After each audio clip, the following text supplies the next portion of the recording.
If you are a business based up in the northeast of England in Newcastle and you're looking to grow in 2026, today me and Kazra are going to talk about a lot of different digital marketing strategies that could be working to help you grow. But there's a lot of noise out there at present. This is why we're putting this video together with regards to, is AI SEO all the rage? Should you be getting your brand and company name in ChatGPT? Is Gemini, the AI overviews within Google, going to get you so much more leads, or is it just a branding ploy? Today, as I'm joined with Kazra, what advice would you give to a northeast-based company in Newcastle for anyone that's looking to grow in 2026? So Newcastle-based business owners, the number one issue that myself and James have seen before in the past when we've been going back and forth with Newcastle companies is they don't have any KPIs in place. So we're going to be talking about a variety of different marketing channels, and it's not to say that you need to go out and test out or do all of the marketing channels. First of all, set up your KPIs, because once you have those KPIs in place, you'll know exactly where to spend your money on. The KPIs, what I would be setting up is how much money am I spending? How many leads am I getting from each marketing channel? What are the contact rates of those marketing channels? Let's say Facebook ads, it might be 8 out of 10 leads pick up the phone. SEO might be 3 out of 10 leads, right? Once you then have those, you then want to figure out, okay, from the contacted leads, how much of those leads are actually paying me? How many of those customers or clients or leads are actually turning into paying customers? And that way you can actually very predictably scale your marketing channels, or actually massively scale them or downsize them as well. So let's get into it. What's the first marketing channel that you would recommend, James? So step number one for me has got to be branding or brand SEO, and making certain that you're looking good online, you've got a strong reputation. I think everything needs to start, the foundations need to start with a positive kind of brand SERP of who you are and what you do. So a SERP stands for search engine results page, and getting that branding right across the board then can lead on to other things of what you can be doing. It will improve your conversion rate on paid ads or social media. Any leads that you get in, the conversion rate would be good. If at the 11th hour, they're going to decide who you're going to go with, branding, I think, becomes very, very important. So I'd say that's the first thing that people need to get right for all digital marketing strategies. My next strategy is going to be AI visibility. I feel like more and more companies are actually looking into this. So what does ChatGPT, Claude, Gemini, Grok, Perplexity say about your brand or about your business? Is it a positive thing or is it a negative thing? And also trying to figure out what it says about your competitors as well. And obviously trying to improve that's really important. Some people call it AI SEO, some people call it GEO, some people call it LLM optimization. But this is going to be a big thing in 2026 and also in the years to come as well. Yeah, I think that's a huge strategy that people need to be looking at with regards to artificial intelligence. More and more people are obviously using AI. The next one for me is filling in the form at FatRank or Promo SEO, which do a commission-based lead generation service for UK companies looking to grow. I think it's important to be looking at your own digital marketing efforts to generate your own leads, but also if you can use some freelancers and outsource some as well, you've got that diversification of leads. So head on over to fatrank.com, fill in the form and see whether they can help you with a no-risk supply of inquiries. Promise you'll also do a very similar performance-based lead generation service as well that you might want to fill in the form with there, and just double check whether you can go and get a third-party lead generation company to top up and start generating you some leads for your business to grow in 2026. Yeah, and then next on the list is Google Business Profiles, so Google Map listings. This is like local SEO where you basically just try and get more reviews. You build out your Google Business Profile in your local area. Now, there's pros and cons to this. I think the biggest pro is that once it is actually ranking, you're going to be consistently generating leads. However, to get from nowhere, like let's say you do not have a Google Maps listing at all to get it rank into position number 1. The issue you've got with that is there might be, let's say, a 60 or 100 review deficit. And to obviously get those reviews, you need leads. So it's one of those things. It's like the chicken and the egg. I for one just think it's good for personal branding or for branding of your company. So always try and get the Google Maps listing, but you should always know the pros and cons to it as well. Yeah, for certain. If you're in a local area, you want to try and get those local maps listing. For me, you need to be omni-channel and omnipresent. Yeah. I think the next part is SEO in general, so organic SEO. Can you be building up your website to try and get your website ranking better? If you are in local area, you might want to do your service with the area of where you cover. So like plumbing in Manchester, create a page for that. Hopefully then share that on the Google business profile of what you mentioned.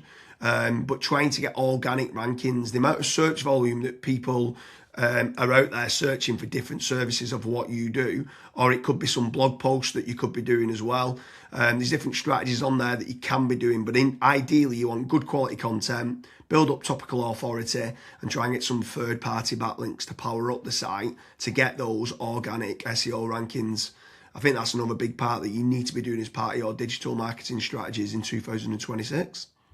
Yeah, and then the next one, which kind of ties back to what you were saying before, James, is obviously organic social media. Now, organic social media, I think it's more of a numbers game. So try to create good content that your audience would actually view.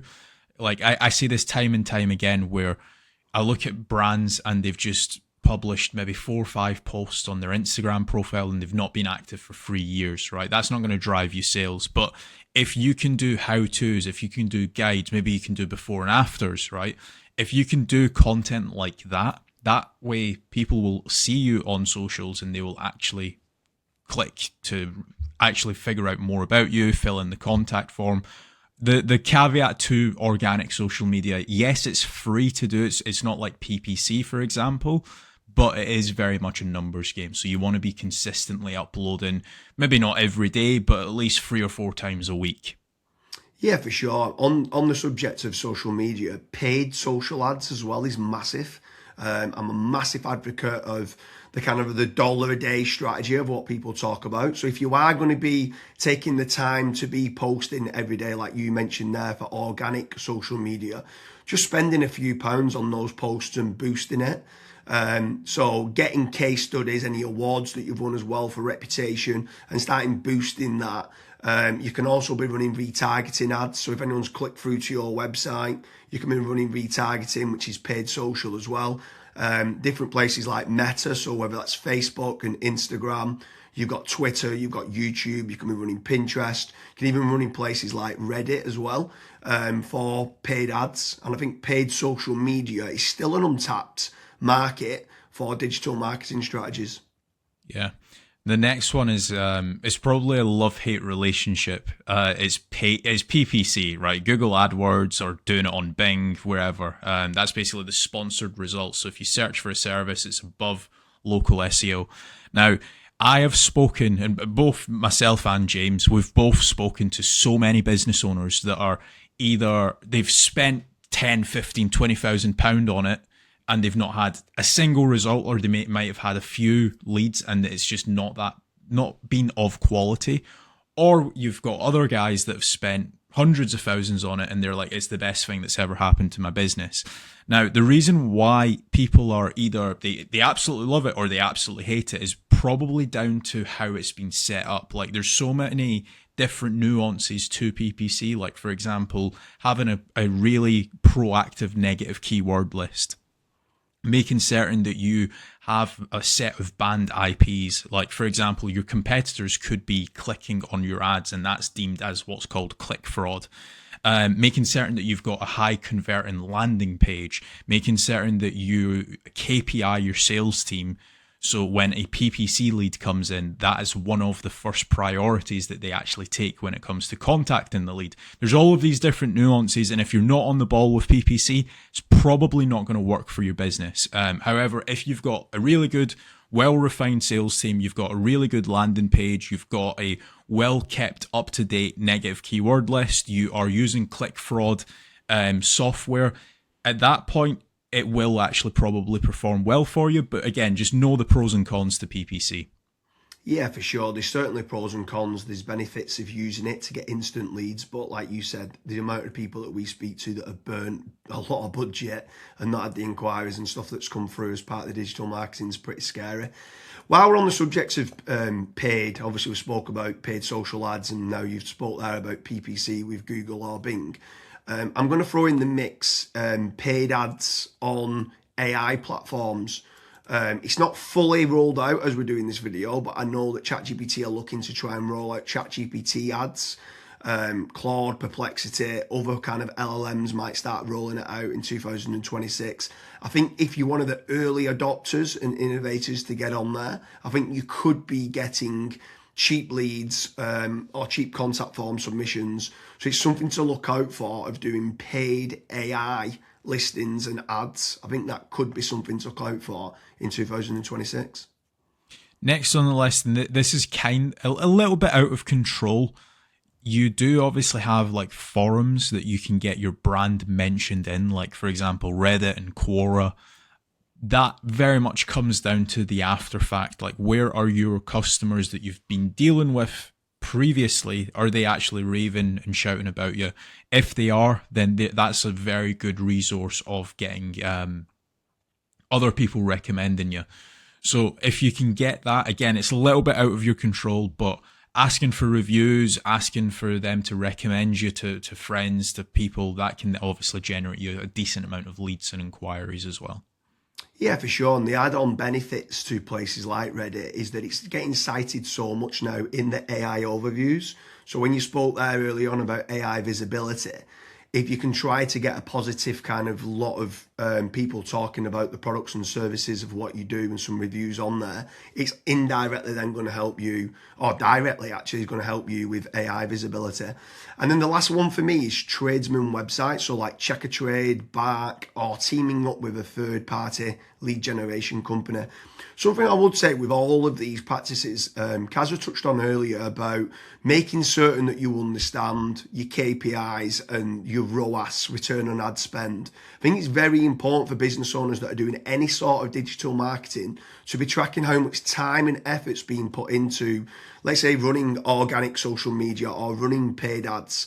Everything should have KPIs put in place. And this is exactly the same then with tradesman websites like Check a Trade, Bark, Rated People, My Builder. These could all be amazing platforms to generate leads that could get you a positive return on investment. And if you do, you should continue to be using those platforms. There's certain lead generation companies out there as well that could generate you quite a lot of leads. They could be using organic SEO or PPC or social media ads to generate you those leads. But if they are getting you a positive return on investment, again, I'm all for it as part of your digital marketing strategies. But I just want to repeat one more time with regards to FatRank and Promo SEO. They do lead generation and they guarantee a return on investment. It's a commission-based lead generation service or performance-based lead generation service. So make sure you head on over there, fill in the form. That could just be one part of generating leads of many. You should be trying to generate your own. You should never have a single point of failure, and you should be trying to get that diversification. But make sure you head on over to Promo SEO or FatRank lead generation service as part of your digital marketing efforts in 2026. Thank you very much, Kazra.